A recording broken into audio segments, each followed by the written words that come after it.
So in this screencast, we consider the consequences in hyperbolic geometry of Bolyai's theorem that says that, oh, let's go magic pen.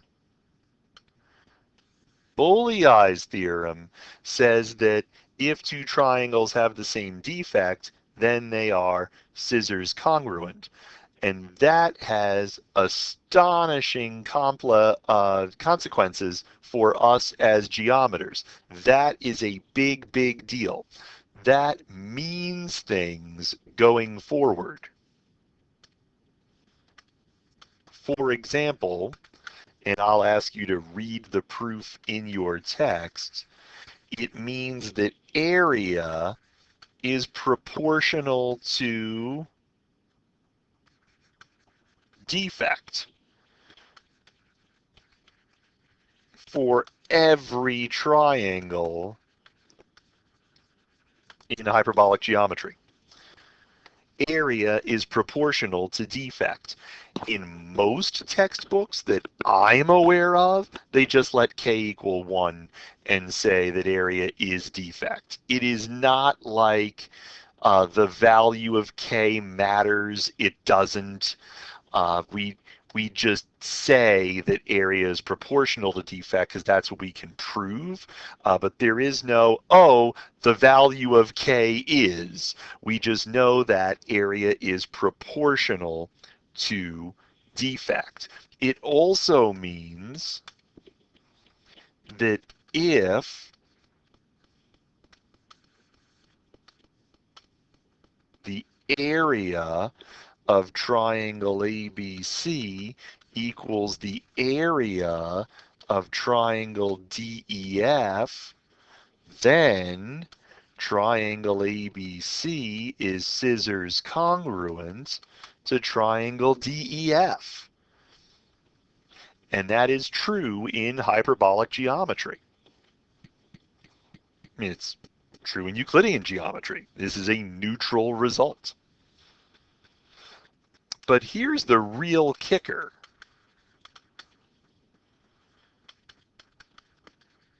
There is an upper bound on areas of triangles in hyperbolic geometry. Why? Because area is proportional to defect. And defect is less than 180. So whatever the value of k is, it doesn't matter. There is a number k.